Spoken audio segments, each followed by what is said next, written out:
Abre aspas. Para os americanos, branco é branco, preto é preto, e a mulata não é a tal. Bicha é bicha, macho é macho, mulher é mulher e dinheiro é dinheiro. E assim ganham-se, barganham-se, perdem-se, concedem-se, conquistam-se direitos. Enquanto aqui embaixo a indefinição é o regime e dançamos com uma graça cujo segredo nem eu mesmo sei, entre a delícia e a desgraça, entre o monstruoso e o sublime. Americanos não são americanos, são velhos homens humanos chegando, passando, atravessando. São tipicamente americanos. Americanos sentem que algo se perdeu, algo se quebrou, está se quebrando. Fecha aspas. Seja bem-vinda, seja bem-vindo ao Cinematório Café. 5, 4, 3, 2,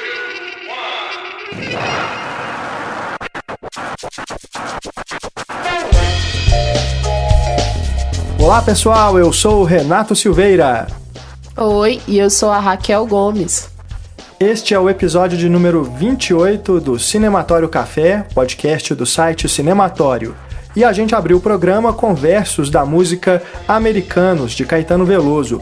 Música que é mais um manifesto, algo bem próprio do Caetano, e que ele apresentou no show do álbum Circulador, em 1992. Essa música é uma indicação da nossa querida Ana Lúcia Andrade, que lembrou dela enquanto assistia ao filme Corra, um dos lançamentos mais comentados do ano e que é tema do debate de hoje. Na página do podcast tem o vídeo em que você pode ouvir a música do Caetano na íntegra. E além da Ana, quem vem debater Corra com a gente é o Antônio Tinoco. E os dois estarão conosco mais vezes a partir de agora. Exatamente! Este episódio do Cinematório Café marca o lançamento do novo projeto do Cinematório que se chama Em Foco. É um projeto transmídia, tá? Tem podcast, tem material impresso, tem vídeo e lá o nosso foco será em discussões e análises de filmes que não são lançamentos. E também, atenção, filmografias de diretores e diretoras, atendendo a pedidos, hein? Estamos só no começo, ainda acertando algumas coisas, mas em julho vocês terão uma visão mais completa do que estamos organizando junto com o Antônio e com o apoio sempre imprescindível da Ana e do Eduardo, o nosso editor de áudio. E nós estamos publicando o podcast piloto do Em Foco junto com o Cinematório Café, porque os dois tratam da questão racial nos Estados Unidos. Aqui a gente fala sobre Corra e lá o debate é sobre Adivinhe Quem Vem para Jantar, clássico filme de 1967 estrelado por Sidney Poitier, Katharine Hepburn e Spencer Tracy. Lembrando que o nosso debate sobre Corra está dividido em duas partes, a primeira sem spoilers e a segunda com spoilers. E aproveitando que estamos falando das novidades, nós agora também temos uma página de financiamento coletivo no Padrim. Nós estamos nos dedicando dia e noite para construir todas essas atrações que temos anunciado aí nos últimos meses e a colaboração que você puder nos dar é fundamental para que a gente possa cobrir as despesas com o servidor, com os equipamentos que a gente usa para gravar o podcast e também para fazer vídeos, né? Fizemos aí o Hangout já, aliás, neste mês tem mais Hangout e a gente muito em breve finalmente vai conseguir produzir mais conteúdo audiovisual para o nosso canal no YouTube. E cobrir o gasto com o nosso cafezinho e dos convidados também, né? Isso é importante, hein? Porque jornalista não vive sem café, gente. É isso aí. Brincadeiras à parte, um ponto importante também é que nós queremos ter condições de remunerar a nossa equipe de algum modo, porque ela está crescendo e não é mais somente eu e o Renato. Mais pessoas estão se juntando ao Cinematório para que a gente possa oferecer mais materiais, mais críticas, mais podcasts e toda a arrecadação do financiamento coletivo vai ser voltada para o site. Ou seja, é um investimento que você faz na produção de conteúdo. Acesse então cinematório.com.br e clique no link que está na capa do site para conhecer melhor o nosso projeto. É isso aí, fique ligado e ouça o podcast Em Foco assim que acabar de ouvir o Cinematório Café. O debate já vai começar. Ana Lúcia Andrade, seja muito bem-vinda ao Cinematório Café mais uma vez. E Antônio Tinoco mais uma vez conosco. Olá a todos. Os dois estão aqui comigo, com a Raquel, porque estamos lançando um novo projeto, que é o Em Foco, em que nós debatemos Adivinha Quem Vem para Jantar. Nós somos uma máquina de lançamentos. É verdade, hein? Estamos colecionando novidades aí no cardápio do Cinematório vários Café. projetos. Por isso que a gente está tomando café aqui, né? Pois é, agora tem um cafezinho aqui. Inclusive, pediu para a garrafa para a gente abastecer aqui a xícara. Mas a gente vai falar aqui, né, no Cinematório Café, como sempre, destacando aí os principais lançamentos do circuito, o filme Corra, né? E ele é um podcast que está casado, né, com o Adivinha Quem Vem para Jantar. Então a gente recomenda que você escute os dois para que você tenha a discussão complementar, né, que também tem a participação da Ana e do Antônio. E agora vamos falar sobre esse filme que se tornou a sensação do cinema norte-americano neste primeiro semestre, né? Até chamou mais atenção do que os blockbusters, né, da temporada. Um filme que custou 4 milhões e faturou mais de 200 milhões no mundo todo, né? Maravilha, Isso é que é lucro, isso né? que é lucro. Ficou muito rico.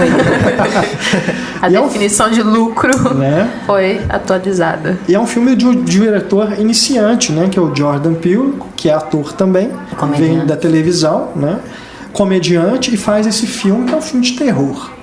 Não, e aparentemente é um filme bobinho, divertido, mas muito profundo, né? Como diz um amigo meu, que é negro, ele falou, é um filme imenso, assim, se você for espremer cada camada que tem nele, tanta coisa que ele está querendo colocar, né, para os brancos saberem, né, porque os negros já sabem disso há muito tempo. Então é fundamental e maravilhoso que esse filme esteja fazendo tanto sucesso, que as pessoas estejam vendo e discutindo esse filme. Pra mim é o melhor jeito de se usar o terror, né?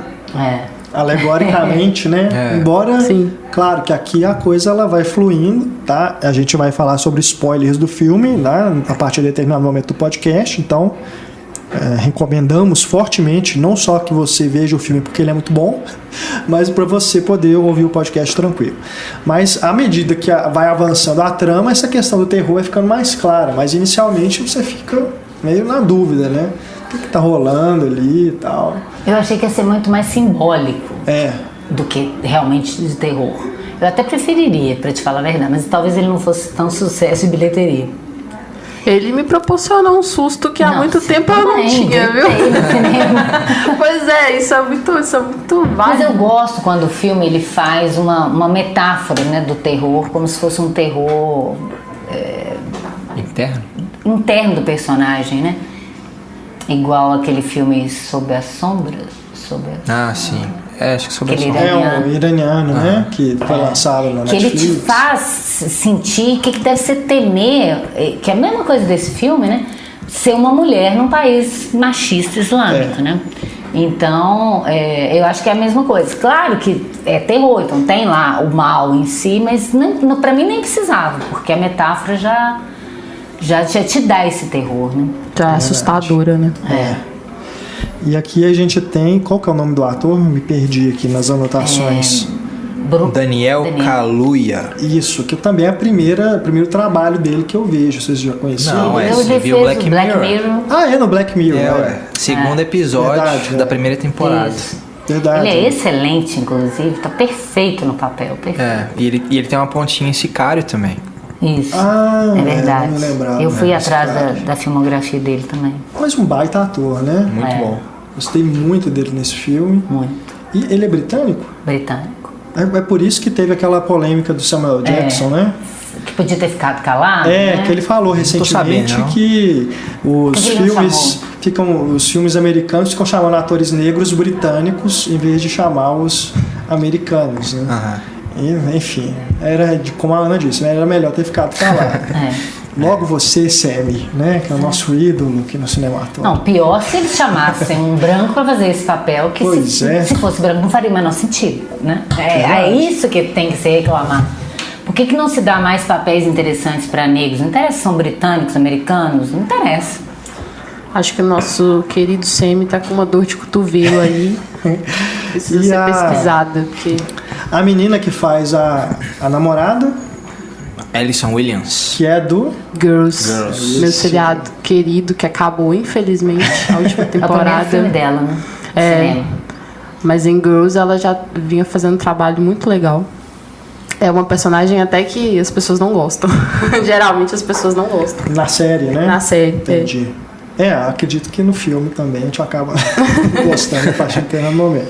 Mas ele começa, né, com aquele plano sequência antes da gente ser apresentado de fato aos personagens principais. Que é uma típica situação de filme de terror, que tem aquele rapaz negro, né, andando numa rua ali no subúrbio americano. À noite, falando no celular, de repente chega um carro, aproxima e ele já fica, né, deixa eu sair daqui, né, antes que aconteça alguma coisa, e acaba que ele é enforcado, né, surge uma figura de dentro desse carro e dá uma gravata um elmo nele. na cara, né? Uma coisa terrível, né, que remete já a essa situação típica, né, dos slasher filmes e tal. Mas é terrível por isso, porque ele é um negro numa vizinhança branca, então isso pra ele já é assustador. Exato. E aí o sequestro vem pra confirmar isso, né? Não é paranoia da cabeça dele, é um negócio real mesmo, preconceito. E que a gente pode adicionar também que as mulheres sentem. Sim. Em qualquer lugar, em qualquer lugar. Aí vem a sequência dos créditos, que aí vai ter essa montagem paralela do protagonista se barbeando, né, e a menina comprando ali um café. Aí eles vão se encontrar no apartamento dele e aí tem um diálogo que vai nos remeter aí ao adivinho quem vem para jantar. Isso. Que ela quer apresentá-lo, né, para os pais. Liberais. E ele fica meio receoso, né? Você contou pra ele, né? Pra eles que eu sou negro e tudo. E ela, não esquenta, não vai ter problema.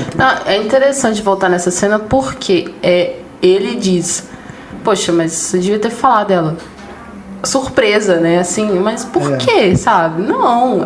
É a mesma situação de quem vem para jantar. É como se fosse assim, não existe problema. Vou ficar pontuando, né? Exato. E assim, essa coisa de nos colocar no lugar dele, né? Poxa, ele sente, ele sabe que existe problema assim. Eu acho estranho nessa conversa, né? Assim, já pode dar spoiler desde o início, né? Ou não? Não. A gente vai fazer sem spoilers durante um tempo. Daqui a uns 20 minutinhos a gente... Não, mas é uma coisa que me incomodou só, eu não sabia o que ia acontecer no filme, não vou falar, mas é as perguntas que ela faz pra ele como se fosse muito casual. A segunda vez que você vê o filme, isso fica bem mais claro. E é curioso que o diretor falou que ele queria que esse filme fosse visto mais de uma vez, né? E isso é uma coisa diferente, porque as pessoas não têm esse costume de ver um filme mais de uma vez. E as pessoas estão indo ver esse filme mais de uma vez no cinema. Isso é incrível.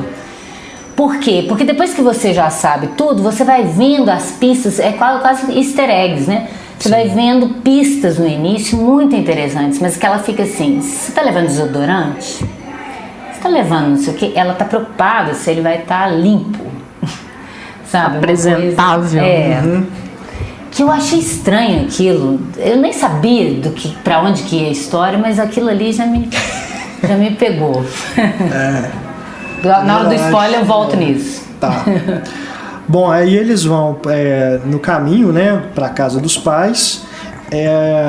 Acaba que a menina atropela um cervo, né, na estrada.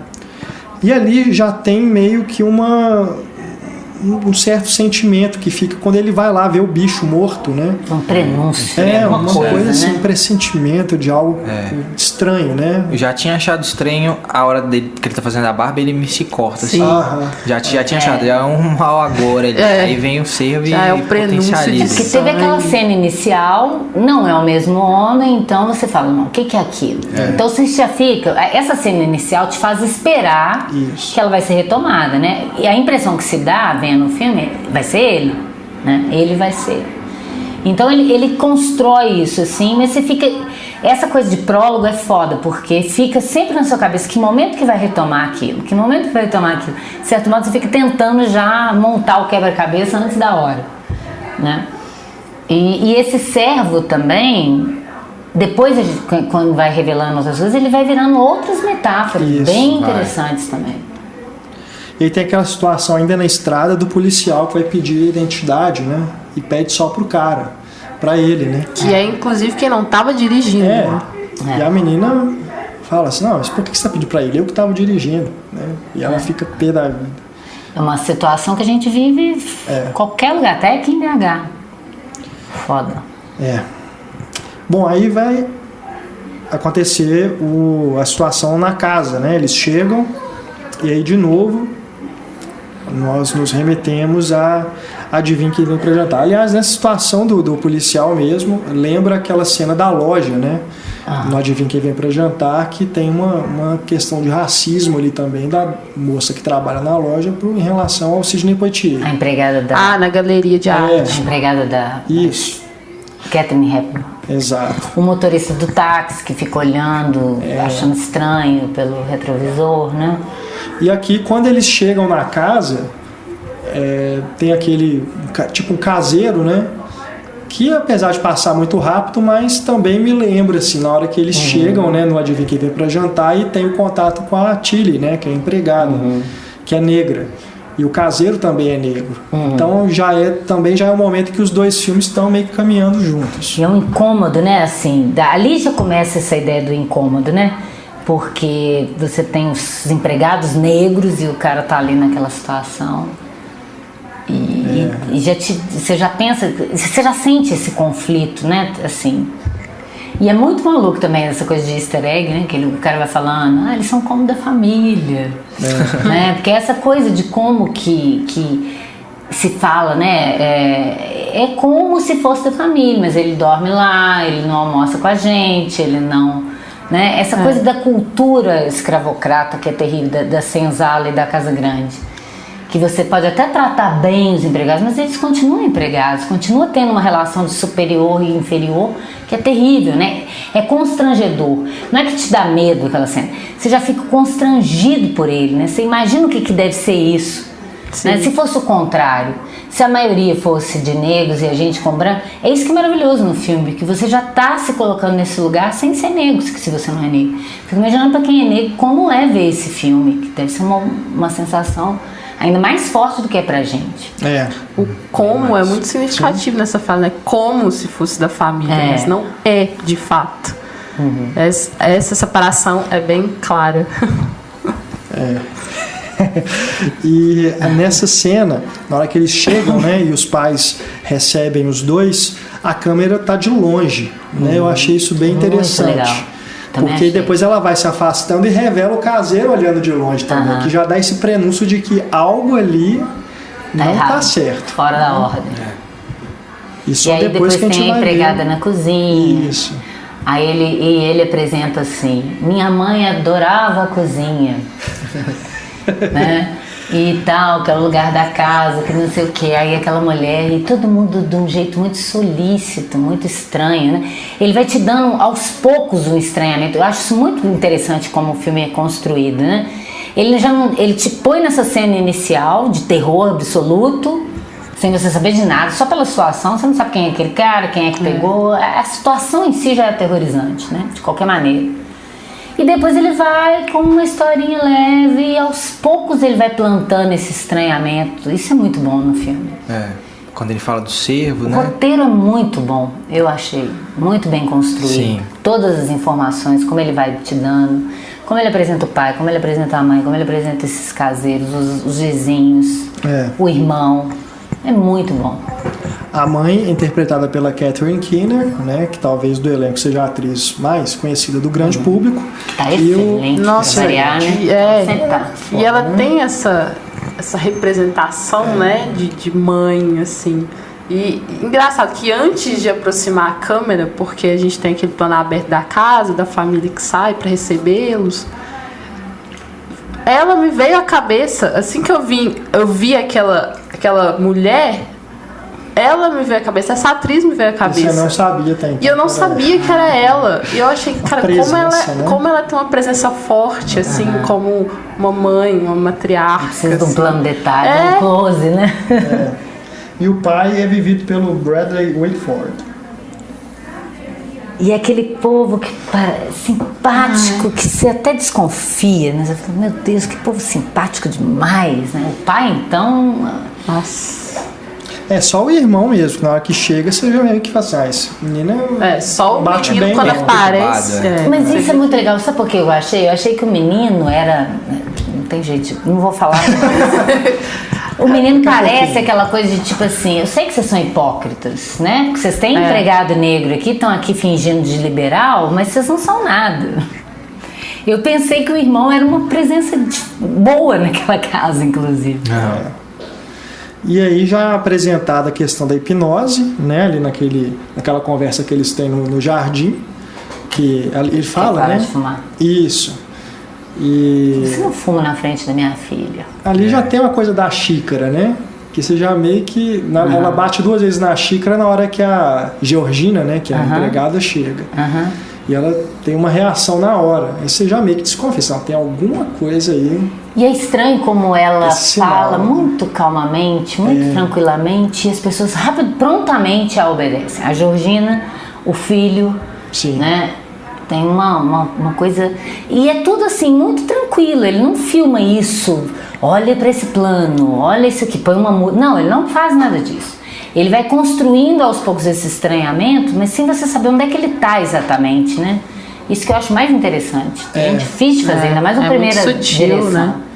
Acho que, aliás, a partir daqui, o que a gente for destacar aqui de cenas já vai ser spoiler. Não tem como, então, eu acredito que a gente já pode abrir. Se a gente fizesse uma coisa geral do filme, para quem não viu ainda, falar isso, que eu acho que é importante esse tipo de filme estar no mainstream, porque quem já tem um pensamento mais aberto, né, mais humano, eu acho que a pessoa... Quem está acostumado a ver um Bergman, um Tarkovsky, já pensa nessas coisas. Agora, quem não está acostumado, não gosta desse tipo de filme, que aprofunda nas questões e tal, que só quer do filme, do cinema entretenimento, só se divertir, porque tem também essa função e tem também esse tipo de público, né? Eu acho muito importante quando um filme de entretenimento, ele coloca no subtexto questões importantes que vão chegar nessas pessoas talvez só assim. Então eu acho que é um filme fundamental para ser visto, assim, independente, né, dessas questões, também é muito divertido, muito bem contada a história, né? Terror bem executado também. Bem executado. Sim. A mistura de humor com terror, que é uma coisa meio inusitada, né? E é inusitado, né? E é aquela coisa, eu vi o diretor falando numa entrevista que quantas vezes as pessoas estão com medo e começam a rir. E que ele quis juntar isso, e é perfeito como ele junta isso. Tem uma cena, então, que o cara vem correndo na direção dele, eu não sabia se eu ria ou se eu tinha medo. Exatamente. É muito engraçado aquilo. Não é? E aí você não sabe de nada ainda, não tá nada acontecendo ainda. Você não sabe nem se é uma cena para você ficar com medo, né? Então, é muito raro você conseguir essa construção. Eu fiquei muito impressionada com a capacidade dele de dirigir. E ele vai brincando, parece uma comedinha romântica leve, depois parece parece também, até por causa da Catherine Keener, um negócio de como é que chama, de filme independente, que vai discutir questões sociais, de família. A dinâmica da família. Tem sabe? que ser. Ele tem um clima assim que parece que vai por esse lado, né? E ele junta tudo de uma vez, é muito interessante. A cena da empregada também, que tá só ali o protagonista no quarto, e ela vai chegando cada vez mais perto da câmera, e só tá a face dela, né? No cinema, da segunda vez que eu fui ver, deu pra perceber direitinho isso, como as pessoas estavam desconfortáveis, assustadas, mas muita gente rindo também daquilo, achando engraçado e assustador ao mesmo tempo. Do jeito dela ficar falando sem parar, né? É uma habilidade bem interessante mesmo de conseguir, né, associar isso tão bem, assim. Não, e você tá rindo, mas tem um clima de Bebê de Rosemary, tem um clima de Stepford Wives, que eu não sei o nome em português. Que é aquele filme As Esposas de Stepford, né, o original. Tem a refilmagem que é Mulheres Perfeitas, com a Nicole Kidman. Mas não tô falando desse filme.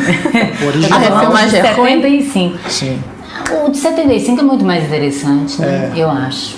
E até porque e eu vi o diretor falando isso, que ele queria que eu quando eu fui ver no filme, eu falei, gente, tá parecendo demais o Stepford Wives. Foi por isso que eu até saquei algumas coisas antes.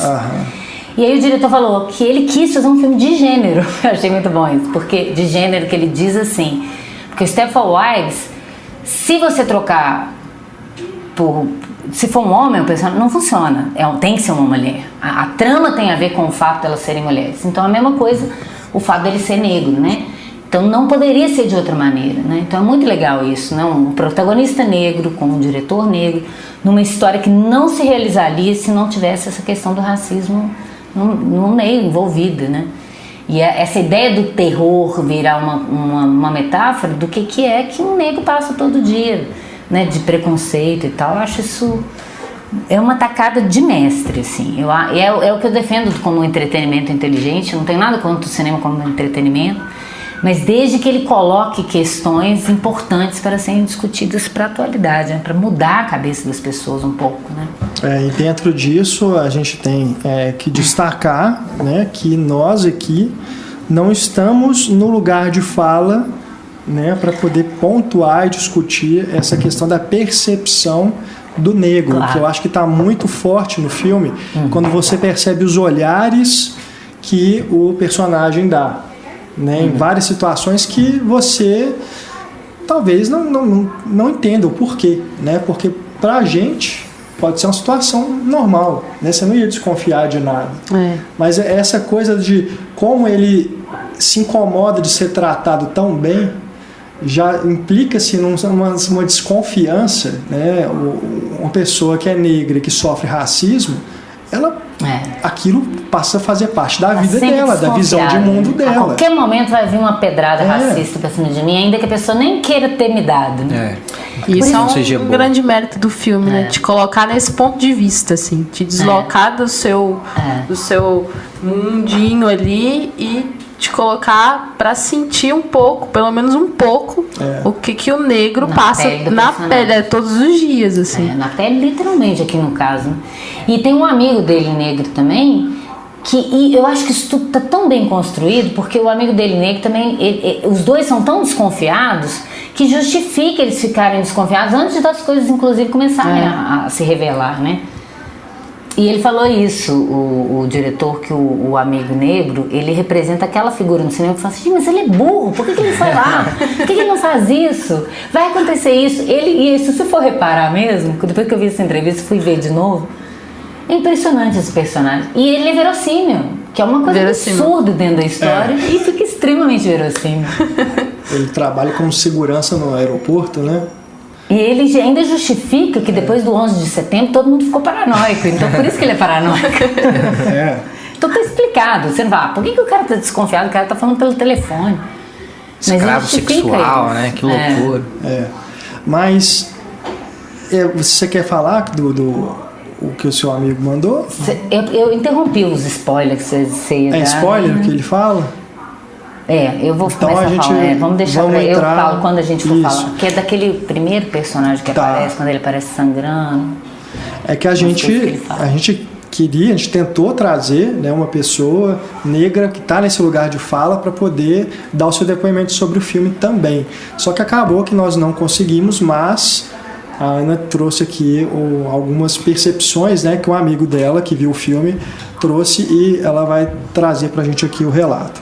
Então, eu só vou agora dar o aviso para você que não viu o Corra.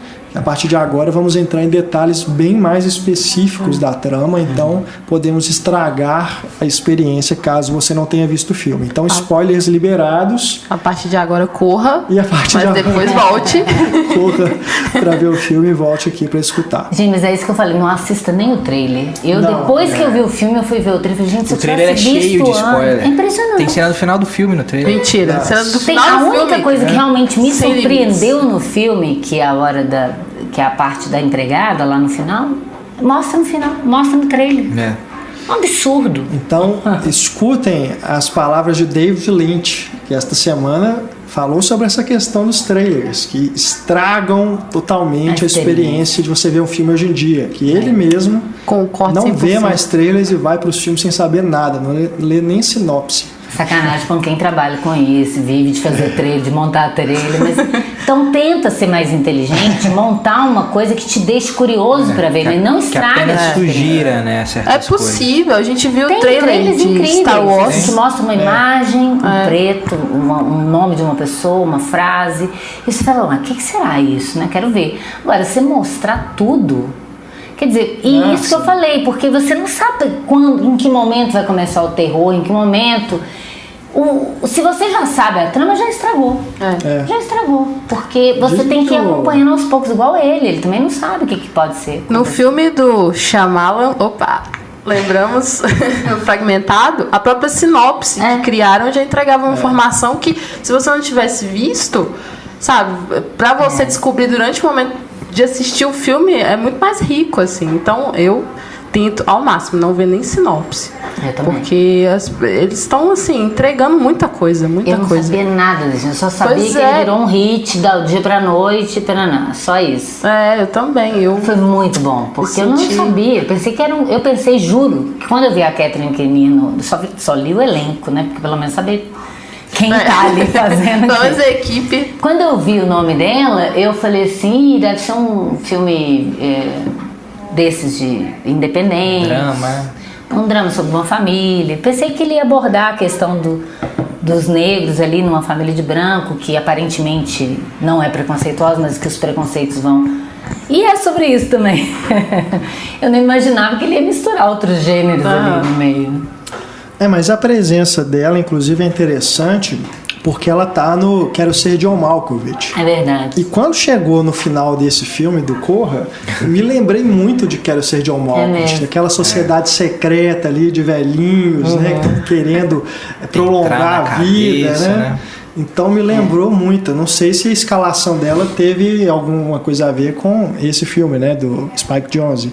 Mas toda a atmosfera que ele cria, né, desse absurdo, né, lembra muito mesmo esse cinema mais surrealista. Né? Só que aqui, como a gente disse, usando essa alegoria para falar de um problema super real e que fica muito claro, né, do que ele está falando. E você lembrou As Esposas de Stepford.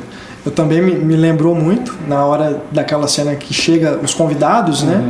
E aí eles vão sendo apresentados e tem aquela mulher com o cara, que era o da abertura, né? O que foi raptado ali na abertura do filme. E ali você pensa assim, se você já desconfiava que os empregados da casa tinham passado por alguma coisa, né? Para poderem ficar mais dóceis, domesticados, algo assim... Quando esse rapaz é apresentado, assim, não, de fato, alguma coisa aí, esse cara tá correndo um risco sério, né?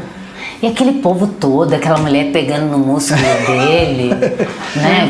Forte, né? Falando da genética, falando da força, falando... Essa necessidade de citar personalidades negras, né? O Obama, o Tiger Woods.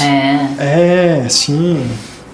Vai acontecendo umas coisas ali que até, né, a noite que ele tem o pesadelo, que ele é hipnotizado, é antes desse momento? É antes, né? Que ali também já é uma coisa assim, né? Tem essa coisa do cara correndo na direção dele, ele vê a Georgina na janela, né? Se olhando assim, que ela tem muito disso de ficar assim. Depois você vai entender por quê, né? Antes você não tem. E é uma coisa perturbadora. E aí tem a cena da hipnose, né? Que ali ele vai para um momento que tem essa quebra estilística, que vai para aquele momento que ele afunda no sofá. Ali o filme muda totalmente. A partir dali você já fala assim, agora hell breaks loose. Não, porque uma coisa que eu também reparei no final do filme, né? É porque no início ele deixa aquela pistazinha que o pai do pai, né? Correu com o Jesse Owens e perdeu pro Jesse Owens e tal. E aí você fica com aquele negócio na cabeça. Do Hitler lá. Que ele fala a bobagem ariana do Hitler. E aí você fica com aquele negócio na cabeça e depois no final do filme, quando você descobre que o avô é o caseiro, né? Você descobre que ele tá correndo, né? Porque ele é realmente um corredor. E por isso que ele tava fazendo exercício lá. A maior surpresa pra mim foi o avô e a avó tá ali. Também. Aí virou a chave mestra também. Virou a chave mestra. Eu falei, gente, esse cara gosta muito de cinema e ele vai pegando tudo que ele tem de referência e vai enfiando ali e amarra isso de um jeito maravilhoso. Já tinha sido apresentado também o Irmão, que tem aquele jantar também que é super constrangedor, que ele se mostra super inconveniente, né? E ficou... tipo, querendo fazer um teste de luta ali com ele, né? Tipo um animal enjaulado mesmo, olhando pra presa. Ele presa. coloca isso também como uma inveja, né? Como se os brancos tivessem uma inveja, né, dos negros, né? Da beleza, da força, enfim, né? Dessa coisa de envelhecer com... Como é que eu diria isso? Envelhecer mais envelhece melhor, né? A pele. E o irmão tem isso, né? Ele fala um negócio. É o irmão que fala o trem da genética. Fala. E depois quer lutar com ele, né? E é estranho aquilo ali. E aí a mãe, o menino super assim, aí a mãe fala com ele, e o menino super quieta. Aí você fala, que estranho. E ele fala, aqui é o lugar que ela faz, ela consulta. Depois fala da hipnose do cigarro. E aí eu já tava desconfiando ali, todas aquelas coisas, né? E aquele pai querendo fazer, eu votaria no Obama de novo. E é engraçado porque o filme foi feito ele escreveu o filme durante o governo do Obama, porque ele fala isso, que parece que enquanto se tinha um presidente negro, ninguém mais falava em racismo. Não existia mais preconceito. Não tem, porque nosso presidente é negro, nós vamos falar mal de negro, né? Então que ele achou fundamental colocar isso, né? E é fabuloso isso, porque sai o Obama, estamos numa era horrorosa de Trump, que o filme ele vem falar para essa ideia de, olha que a gente estava aqui e veio para cá, né? É igual a gente aqui no Brasil também. O que a gente estava 12 anos antes, o que a gente está agora, né? Parece que o negócio vai evoluindo em vez de evoluir. E eu falei isso, né? Que é importante ser protagonizado e dirigido, mas é escrito também por um negro também. Isso é fundamental. Porque ele falou, inclusive, que ele se baseou em muitas experiências dele, de amigos, né? Então é uma coisa que parece absurdamente fictícia, que tem um fundo de verdade perfeito escorando essa ficção, né? É nessa questão do política, né, que ele fala ali que votaria no Obama para um terceiro mandato, né, se fosse possível, mas ele não fala ninguém que ele votou, né? E aquela coisa do Hitler também, esquisito, né? A impressão que dá, por isso que eu falei da inveja, que ele, na verdade, ele nunca perdoou o cara por ter ganhado dele. Porque eu sou mais inteligente, mas ele tem a genética melhor. Então eu queria o corpo dele, mas com a minha cabeça de branco, privilegiado, maravilhoso, né? Que é terrível. Isso é uma crítica que, inclusive, esse meu amigo falou também, dessa ideia de tentando... primeiro, uma ideia da ciência, né, representada na mãe, psicóloga, e o pai, neurocirurgião, e depois ele vem com a mídia, né, porque tem a coisa da TV, que a mãe, logo depois que ela hipnotiza ele vai ver televisão, quando a mãe dele morreu, ele estava vendo televisão, essa coisa de lobotomizar mesmo as pessoas a partir da mídia, como a mídia coloca as coisas pra gente não pensar a respeito delas, né? O filme tá falando de muitas questões ali, é muita coisa, se a gente for espremer. Cada vez eu acho que você vê o filme, você vai ver mais questões. Como que para ser aceitável entre eles, não pode ser crítico em relação a si mesmo e em relação ao que está acontecendo, né? Porque todos os negros que foram dominados ali, eles estão apaziguados, né? Eles não estão criticando a sua posição, não estão criticando a situação, a família. Então, assim é aceitável, porque assim eles não estão me questionando nada. Estão silenciados, que é a ideia do sunken place, né? Você ficar cercado de escuridão, totalmente paralisado, né? Exato. Que é a ideia da escravidão, é você usar o corpo do negro apenas, né? A consciência dele, dane-se. E isso é uma coisa que esse meu amigo me falou, que ele acha maravilhoso a ideia do sangue escorrendo no nariz, porque eles estão ali robotizados, mas quando falha, te mostra que é um ser humano que está ali dentro, né? O discurso científico que criou essa ideia de que negro é inferior, científico e religioso, né? Que negro é inferior, que tal, paraná. E na hora que o cara tá tentando sair daquilo ali, ele tem que vazar por algum momento essa humanidade dele e aí sangra, né? Aquele é tão bonito, o olho enche d'água, né? Porque eles estão ali dentro ainda, e tirou o cérebro, né? Mas eles estão ali dentro ainda, né? Isso é muito forte no filme. Vem de uma luz, né? Tipo, a luz que acorda. O nome do Achei seu isso bem amigo? bacana. Vinícius Saoli. Ele é cantor, não é? Ele é músico e tímido e não quis estar aqui com a gente hoje. Poxa vida, né? Mas E ele tem uma percepção a gente muito agradece interessante pelo- também. Eu amo uma pessoa com quem eu converso sempre muito de cinema. E ele tem uma relação com a psicanálise muito grande, né? De ver sempre... Ele ficou impressionado com as camadas mesmo que esse filme tem. Ele falou que ele ficou muito impressionado assim, de ser esse filme divertido, dessa mistura metalinguística de gêneros e de colocar tantas questões de uma vez de uma forma aparentemente leve, né? Aparentemente, porque é tudo muito aparente. Você fica com um incômodo no filme o tempo todo, né? Sim. Quando você vai sacando o que é, a barbaridade que é, ainda que seja uma coisa felizmente ficcional, absurda, mas tem um fundo de verdade ali estranho, né? Essa coisa de eu quero o corpo negro, mas eu não quero a mente. A mente tem que ser igual a nossa, nós brancos. Né? E é uma coisa que o Vinícius me falou também que me lembrou muito. Eu lembrei disso o tempo todo também. Me vinha a letra Americanos do Caetano Veloso. Sempre, na hora que eu tava vendo o filme, me vinha trechos. Ele falou a mesma coisa. Ana, você ficou pensando no Americanos? Eu falei, fiquei. Porque ele fala isso, dessa coisa de que lá nos Estados Unidos o preto é preto e a mulata não é a tal, né? Ele vai falando isso, que não adianta, você pode ser o doutor que você ainda é negro, que é isso que o Adivinha Quem Veio pra Jantar faz. E nesse filme, você vê, o cara é um fotógrafo, o cara era músico, ele não pegou uns mané na rua, não, ele pegou pessoas, né? E bonitos, né? Todos dois.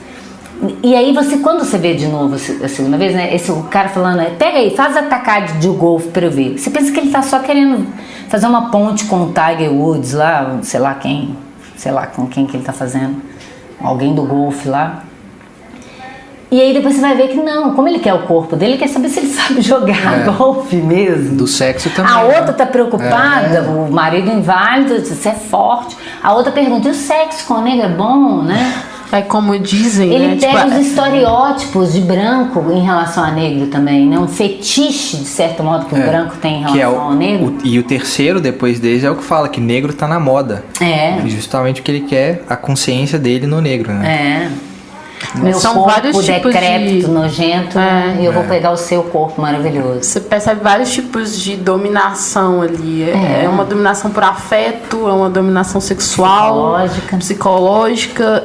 É objetificar mesmo, assim. E isso é muito real, né? Uma O coisa que artístico também, né? Dele ser um fotógrafo, do outro ser músico. Isso eu acho muito bom, ele ser um fotógrafo.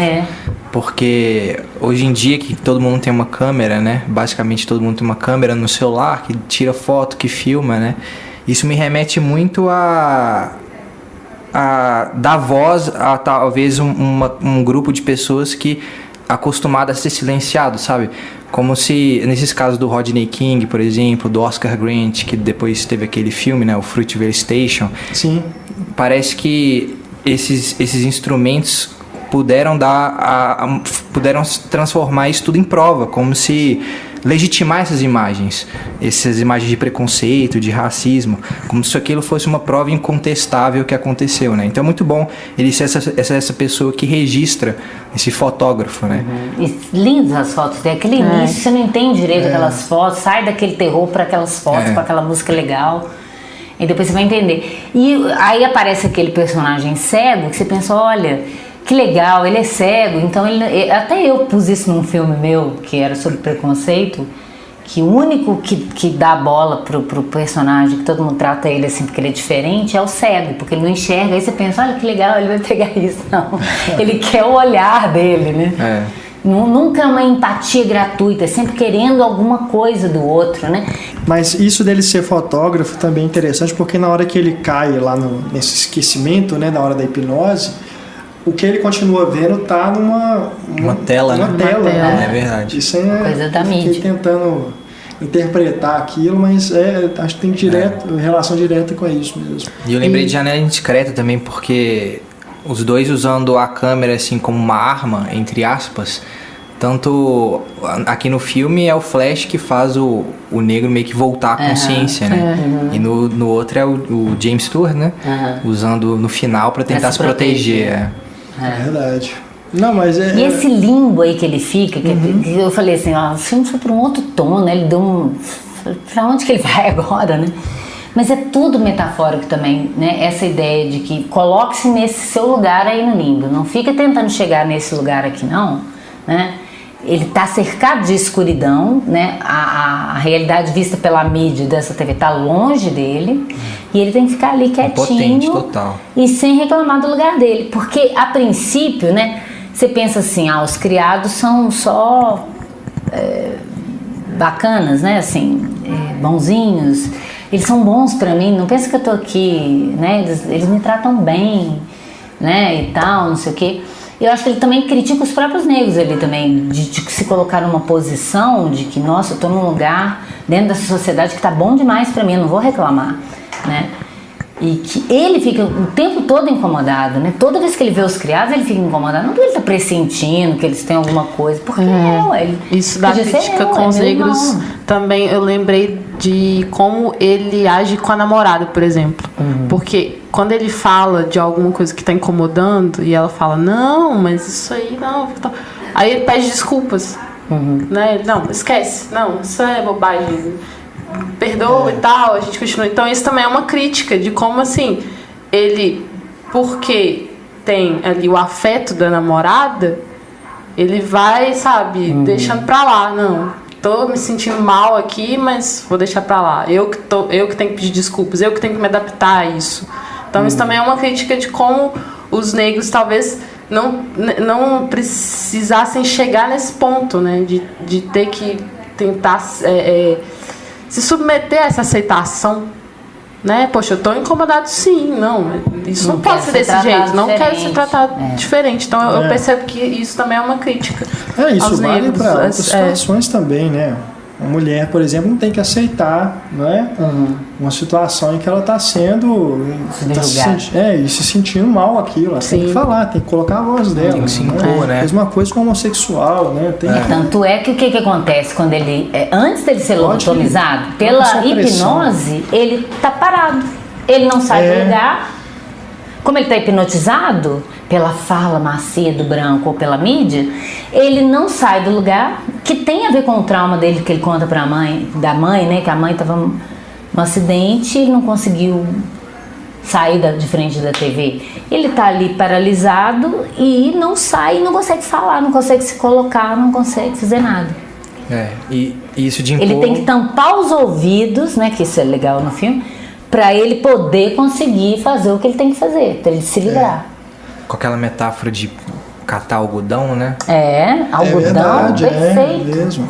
Eu falei, gente, de onde que ele tirou isso? Depois que eu lembrei que ele cutucava a sofá cadeira, ali, né? Isso vai saindo bom mesmo. Uma Eu tinha herança pensado histórica, nesse né, da escravidão. Esses detalhes, né, mostram como que é um roteiro muito bom mesmo. Muito bem armado. Essa questão da câmera, né, do flash, que é totalmente justificada.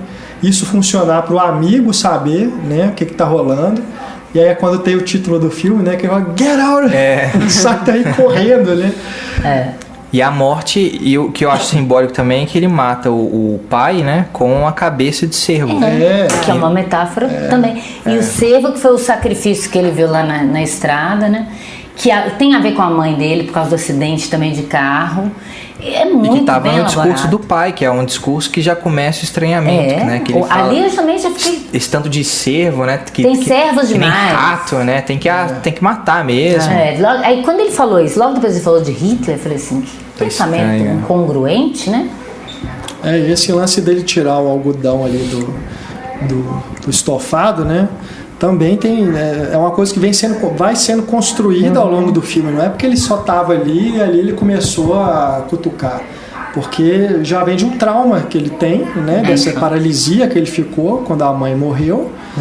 E aquilo, né, é como se fosse um tique nervoso que ele tem, né? De ficar arranhando as coisas quando ele está nervoso, né? Quando ele está apreensivo. Ele estava sem fumar, né? E ali funciona para ele acabar conseguir se livrar, né? Que é algo que vem totalmente inesperado, porque você não saca, né, que ele fez isso. Porque ele dá o plano detalhe no início, a lá Hitchcock, ele coçando aqui. Mas aí o pai fala, você tá com vontade de fumar, né? Aí você pensa que é só isso. Esse plano detalhe é pra lá na frente você lembrar dele. E na hora que ele Não tá é preso também, que ele tenta arrancar, né, a correia com a boca, né? Ou seja, ele consegue ir até ali para poder colocar o negócio no ouvido, verdade, né? Verdade. Muito bom. É muito bom, muito bem construído. E aí, essa coisa de... É engraçado, todo mundo que viu de novo, você também viu de novo, Raquel? O quê? O filme? Não, a gente só viu uma vez. Só. Porque essa coisa que eu tava falando, né? O amigo dele fala assim com ele uma hora no carro. Nossa, você tem tão pouco tempo com essa menina, o que ela fez? Ela fez um boquete, não sei pra você fazer isso, aí ele fica constrangido. Se bobear, foi isso mesmo. Depois que você vai saber o que foi, né? Porque ele não constrói essa relação pra gente. Eu até achei estranho isso, né? Porque do Sidney Poitier também não. Já chega, já resolveu 10 dias, né? Eles já estão apaixonados. Mas a menina é tão apaixonada, todo mundo fala, o padre fala, a mãe fala, todo mundo fala no filme, nossa, ela tá tão apaixonada, dá gosto de ver o tanto que essa menina tá feliz e tal. Nesse filme não, essa menina é bem, né, nada demais, assim. E aí cai naquela coisa que eu falei, de tipo, a aceitação. Talvez ele esteja naquela situação ali porque é uma migalha de amor, sabe? Uma migalha de aceitação que ele construiu ali, que ele tá buscando. Pois é. Então, e quando você vai saber o que é a namorada mesmo, de fato, né? Você vai vendo que nas atitudes dela tem já, desde o início, essa... Pois é, eu realmente gostaria de ver de novo para reparar isso, porque é o que me incomodou no filme, assim, em relação à crítica, né? De que eu não gostei. Foi como ela muda de uma hora para outra. Não, mas tá lá. Sabe? E me pareceu assim, de repente ela vira psicopata, assume até esse estereótipo, né? A hora que mostra ela no quarto lá, comendo cereal, um por um, ouvindo musiquinha retrô, né? Com aquela roupa branca, muda a expressão facial dela. Assim, aí já meio que forçou um pouco a barra ali, né? Acho que o desfecho ele acaba sendo menos interessante do que a construção até ali.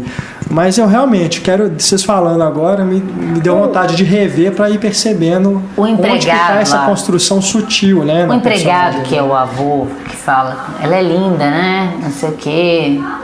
Aí ele fala, acho que ele tem uma coisa com você. Ela fala, eu vou falar com meu pai para falar com ele. Todas as coisas estão bem amarradas quando você vai ver. Você vê de novo. Até a parte do policial lá, que depois disso eu acabei lendo. Que ela não estava simplesmente defendendo ele ele. Ela não queria que o policial pegasse a identidade. Criasse um conflito, pra saber dele. Se alguém fosse investigar depois e poder associar que ela estava com ele, né? Faz todo sentido, né? E ele achou o quê? Ele achou sexy ela fazer aquilo. Porque é isso que eu tô falando, da relação dos dois ali construída, porque parece assim, nossa, essa menina é tão bacana. Ela nem parece uma menina preconceituosa. Cada vez que me fazia pensar sobre isso, o que tem nessa relação, é reforçada com isso. Como se ela fosse uma figura super massa, que não se importa e tal. E se você for ver, igual eu tô falando, tudo tá plantadinho lá. Igual eu tô falando, quando ele apresenta a cozinha, ele fala, minha mãe, a mulher tá ali, a minha mãe gosta muito da cozinha, não sei o que. E a mulher que tá lá, a negra. Só que essa foi a minha maior surpresa no filme, que eles eram os pais dele. Porque ele conta aquilo na hora, né? Que o pai dele começou a fazer... Isso é naquela TV, naquele videozinho na TV que vai explicar pra ele. Que aquilo ali é só aquele é um clichê que eu acho mais chato, assim, mais bobinho. Dele tá amarrado de frente da TV e tem um vídeo que vai contar pra ele, vai explicar. Porque ele ganha tempo ali, né? Em termos de narrativa. Porque vir um personagem, o pai, alguém pra contar. Então é até legal, porque ele te reforça... Ele retoma a ideia dos pais do cara, porque depois eles vão ser revelados. Mas na hora eu achei um pouco forçado. Falei, meu Deus, virou um clichê. De repente, o cara lá e vem uma televisão e fala, deixa eu te explicar o que vai acontecer com você. E é ali que, nessa hora que o cara fala, behold, coagula. Que bizarrice, né? Entrou no Black Lodge lá. E é também engraçado, né? É engraçado. É terrível, mas eu acho meio engraçado. Porque parece que tá fazendo uma paródia de alguma coisa. E a partir desse momento... E a citação Stepford Wives também. Sim. E a partir desse momento... o amigo dele, que é o alívio cômico do filme, meio que assume um pouco a história, né? A condução da história, pelo menos, né? Começa o foco a ser bem mais o dele, assim, enquanto o protagonista fica amarrado lá, né? E acho arriscado isso, porque pra mim, na primeira vez que eu vi, o tom mudou muito.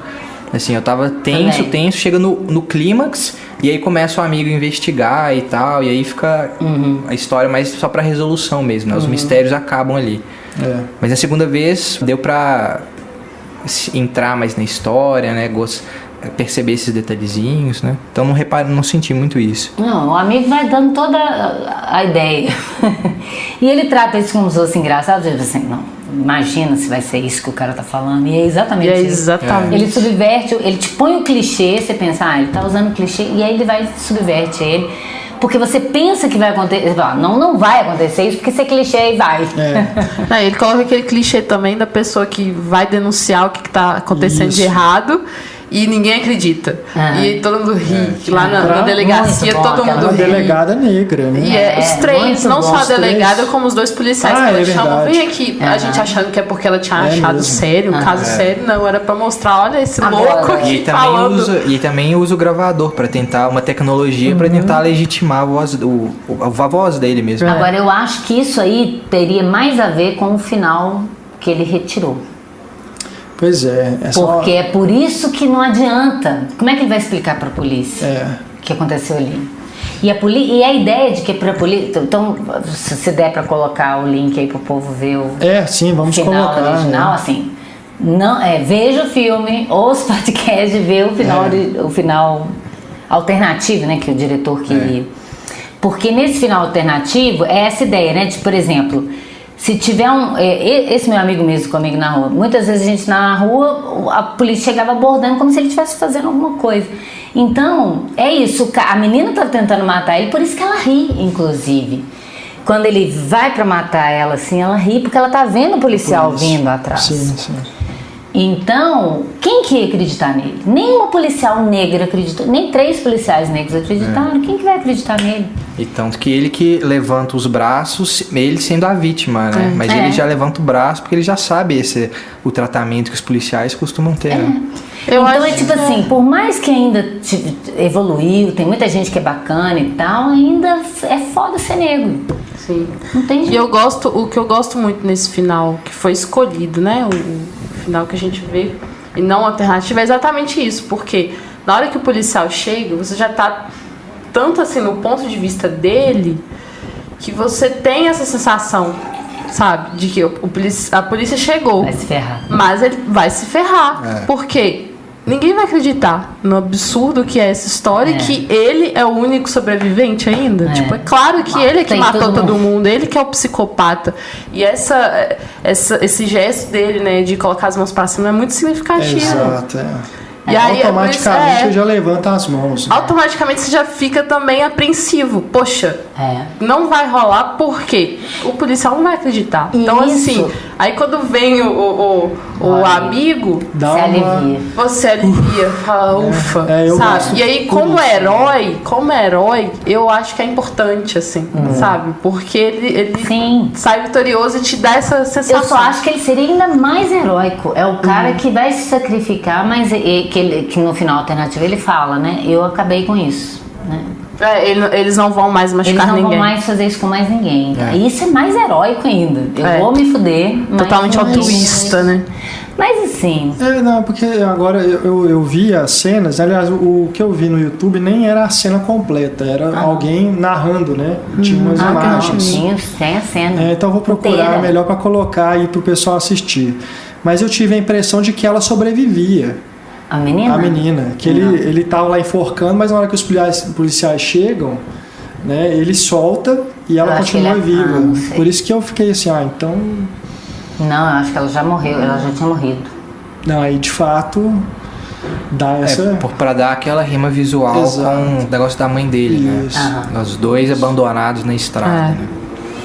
Não, e ele matar o cara com o servo é bom demais. É um trem, assim, aquilo ali você não consegue prever mesmo, né? Como que ele vai fazer? Que arma que ele vai usar, né? Bom, gente, mais alguma coisa que vocês queiram comentar aí do Corra? O que você tava falando agora, Raquel? Do final, que eu gosto. Não, aí você falou, eu interrompi, que você falou, você acha heróico? Isso, aí você falou que Não, mas você a acha que você acha heróico por quê? Porque do herói mesmo, do final ter sido positivo, sabe? Entendi. Que aí ele ainda tá, sabe, por cima da situação. Que é uma coisa que eu queria falar. Acho isso legal. Acho que é importante essa recompensa pra audiência, é uma recompensa. Sim, mas uma coisa que é fundamental, que tem nesse filme, tem no Adivinha Quem Vem Para o Jantar, que tem nessa série nova agora, The White People, que você pensa assim, que aqui no Brasil, né, tem essa coisa, né, qualquer lugar que é racista tem essa coisa racista, né, com a cor, mas aqui no Brasil tem um preconceito muito grande com o pobre, né, assim, independente, né, e lá ele te mostra que a questão não é ser pobre ou ser rico. O The White People mostra isso muito claramente. Você está numa universidade cara que você paga, mas você é negro. Então você pode ter dinheiro, você pode ser um doutor, você pode estar na mídia, né? Lembra daquela história do James Brown, a Nina Simone, o Cassius Clay, todo mundo falando disso, né? De eles já famosos e às vezes ter que entrar pela porta de trás de um lugar. Putz, né? Então não é o status social, é a cor mesmo. Então por isso que por mais que a gente ache que não coloca outras coisas no Adivinha Quem Vem Para o Jantar, ele está te mostrando isso, não interessa o status social, assim, pelo menos na história não vai, porque não tem esse problema, mas é o problema da pele. Então o menino é um fotógrafo, né, um artista, não é um cara tal, mas ele é negro, né, e o Sidney Poitier também é um doutor. É isso que eu estou falando do The White People, que eles estão numa universidade paga, quando tem um acidente lá, chega a polícia, vai pra cima do negro, não quer nem saber quem foi, quem começou foi o branco, mas a polícia já chega pra perto do negro. Então eles estão numa mesma universidade, estão no mesmo nível social, né, teoricamente. Então é pela cor. É só pela cor. Então ele demarca essa questão da cor, né? Por isso que eu acho que seria perfeito ele ir preso no final mesmo. Assim, ia ser horrível pra catarse do público, né? Assim, você tá nessa ideia, você não aguenta mais sofrimento, o cara ainda vai preso, né? É foda. Verdade. Mas eu acho que a crítica ia ser mais contundente. Mais forte. Mais forte. Vamos voltar. A gente já brincou até agora, mas é isso que ia acontecer, gente. Ele ia fazer todo esse heroísmo e ia se fuder, ia preso. Exato. Que é uma sensação que a gente nunca vai ter, né? Isso de ver a polícia como uma ameaça, assim. Eu sempre vejo a polícia como uma ameaça. Eu imagino um negro. Mais ainda. Isso realmente é assustador. Eu falo assim, te dar uma sensação de segurança. Né? Não tem como, velho. Mas, gente, você tá na rua. Cresci na ditadura, eu nunca vi polícia como uma segurança. Nunca na minha vida. Infelizmente, nossa, eu também não tenho essa...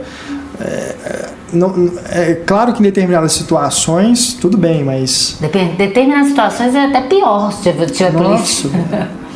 Não, é assustador. Eu fico pensando assim, por exemplo, quando eu tô numa rua sozinha, quando eu vejo um carro de polícia, eu me sinto segura. Eu não. Eu me sinto segura. Eu não, porque é um cara armado lá da lei. Se ele também quiser me estuprar, eu ainda não posso nem falar nada. Eu não tinha. Nunca é 100%. Nunca. Eu não tinha colocado isso em questão, sabe? Você só se até um momento sozinho numa rua, você vê outra mulher. Só. Isso é verdade. Só. Qualquer outro homem que você vê, seja quem for, você vai ficar tensa. E aí que eu pensei, pra pessoa negra, isso é como se visse alguém suspeito, da mesma forma, né? A insegurança é a mesma. Não vai proporcionar nenhum conforto, assim. E pra mim, assim, que tive uma criação assim de interior, que é mais tradicional mesmo, assim, de associar a polícia à segurança. Isso eu vinha carregando até então, assim, até trazer todos esses questionamentos, que não, eles também são ameaças, sabe? O que não deveria ser, O que não deveria ser, Você tem que pegar bandido, né? Igual você tem uma manifestação no Brasil, em vez deles entrarem lá para tirar os bandidos, não, eles batem quem está lutando pelos seus direitos. Então é complicado mesmo, né? Essa ideia de proteger e servir, que eles colocam lá nos Estados Unidos, uma ova, né? complexo. Muito. Mas eu acho esse filme sensacional exatamente por te colocar no ponto de vista dele, assim. Isso é muito importante para se pensar nas questões que envolvem que eles enfrentam, que a gente não tem a menor noção, sabe, assim, de como que é e de no dia a como dia. É importante a gente se colocar contra isso, né? Ainda que seja igual você falou, atento diariamente ao mínimo questão de preconceito que você possa passar, né, para não ter essa postura, né, e para tentar né, eu acho assim, qualquer pessoa, né, gente, a gente deveria fazer isso, mas é tanto nesse filme ele está falando da questão da pele também só, mas tem essa questão social também que eu tô falando, dependendo do bairro que a figura mora, dependendo de onde ela vem, as pessoas já criam isso, né? Então é muito complicado essa coisa do ser humano ficar se comparando com o outro que é diferente. E é engraçado porque naquele grupinho lá deles, do povo, tem um asiático, né? Daqueles doidos lá que fazendo leilão. Aquela parte também que ele revela o leilão é muito legal, né? O leilão sem som, né? Sem som. E no trailer mostra isso também, com foto dele. Que horror, gente. No trailer, caramba, é tão bom quando você vê aquilo pela primeira vez. Atacando ele no carro. Não, tô te falando. Que trailer horrível. Horrível. Agora, isso do asiático, pelo menos na hora eu pensei que tem a ver com... Que a gente vê, às vezes, notícia, né? Falando de trabalhador lá fora, China, esses países... Trabalho escravo. Em situação análoga à escravidão e tal. Então, eu senti que foi uma pontada, assim, também, de que aquele asiático representando esses países, né? Não, de fato, né? O Jordan Peele é, desde já, um cineasta a ser observado, né? E aguardamos aí os próximos trabalhos dele para a gente ver que visão que ele trará, se ele continuará aí no gênero de terror ou se fará alguma outra coisa, né? Porque realmente foi uma surpresa, né?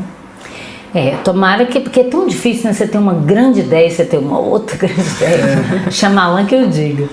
Mas essa coisa de você... as pessoas ficam esperando uma surpresa que isso pode apodrecer o cara antes de amadurecer, né?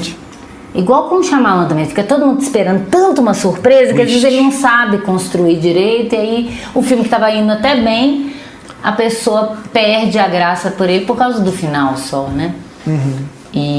Mas esse cara, pelo menos, ele deve ter ficado poderoso dentro da indústria, né? Porque alguém que gasta pouco e ganha muito, eles olham com muito respeito.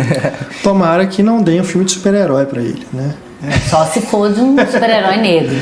O Pantera Negra vai ser dirigido pelo do novo Rock, né? O Creed, né? Sim. O diretor do Creed. Também parece que vai ter... Ryan Coogler. Que fez o Fruitvale Station. Então não sei se talvez nesse filme ele vai também levantar algumas questões assim pra serem discutidas. Eu faço essa restrição aí aos super-heróis porque, gente, já cansou, né? E todo diretor agora que você vê que faz alguma coisa interessante é sugado para essa indústria de super-heróis. É a grana, né? É impressionante. Eu quero ver esses caras fazendo coisas novas. Interessante. Bom desse filme também, Pantera Negra, é que não só é o diretor, como a equipe também. Tem muita gente, todo, né? Muita gente Lupita negra. Nyong'o. Da equipe do filme, assim, ator, atriz e a equipe de bastidores. E não dá nem pra criticar o povo, gente, porque é tanta grana envolvida. Você chega assim pra uma figura e fala: você quer 50 milhões pra fazer um filme? Depois eu faço do jeito que eu quero. E o que isso, inclusive, vai possibilitar que ele faça mais filmes, né? Agora, eu não sei se ele vai ficar... Ele não é um cineasta de gênero. Porque esse filme, ele é terror, entre aspas. Porque, assim... Ele construiu isso em torno, brincando com essa história, ele construiu brincando com como é que ele ia trabalhar os gêneros dentro dela, né? É muito difícil, porque você tem que ter uma ideia, é uma ideia inteira. Ele não teve uma ideia de falar: vou fazer um filme de terror, né? Ou vou fazer um filme de terror, qual ideia eu vou ter? Não, a coisa tá intricada, porque tá misturando tudo ali dentro, né? Eu acho, como ele é um cinéfilo, pelas entrevistas, você vê ele falando, sempre citando filmes, principalmente dos anos 70, né? Que ele deve ter crescido vendo também. Que ele vai construir outro filme com essa coxa também de retalhos, de referências aos gêneros clássicos. Porque os gêneros clássicos, eu falo isso, gente, pra quem não souber, Porque os gêneros clássicos, eles não se misturavam, né? Isso é uma tendência. Isso tem, na verdade, desde o Billy Wilder que já misturava isso, né? Desde a época clássica. Mas, em geral, para a indústria, terror é terror, comédia é comédia. Aos poucos eles começaram a imbricar isso e virou um outro filão. Um Pânico, por exemplo, que é terror, comédia, metalinguagem. Quando desgasta a fórmula, né? Você acaba tendo que explicitá-la e aí brincando com ela, né? Com as possibilidades dela. Mas eu acho assim, eu quero ver uma outra grande ideia dele. Não me interessa qual gênero vai ser. Eu quero que ele tenha uma grande ideia, igual ele teve com esse filme. Vamos torcer. Bom, acho que rendeu o papo aqui, né? O café acabou. Mas em breve a gente volta para conversar sobre outras coisas, né?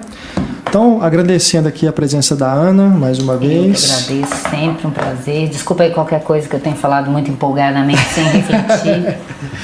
Não, foi ótimo. Antônio, valeu. E Raquel também, que está aqui conosco sempre. E reforçando aqui a recomendação para que você escute também o podcast Em Foco, em que a Ana e o Antônio estão conosco, falando sobre Adivinha Quem Vem para Jantar, onde a gente vai debater outros assuntos a respeito dessa questão racial. Valeu, gente! Então é isso. Esperamos que você tenha gostado do episódio. Não deixe de comentar com os amigos, compartilhe o podcast e também deixe um comentário pra gente aí na página do programa. Para mandar um e-mail para a gente, é só escrever para contato@cinematório.com.br. Acompanhe o Cinematório também no Instagram, estamos ainda no Twitter e no Facebook. Inscreva-se no nosso canal no YouTube e siga o nosso perfil no Spotify também. E agora nós também temos a página de financiamento coletivo, onde você pode apadrinhar o Cinematório. Você pode escolher um valor com o qual você pode colaborar e assim você nos ajuda a manter a produção desse conteúdo que nós gostamos tanto de fazer e, como a Raquel disse, a gente espera que você esteja gostando de consumir.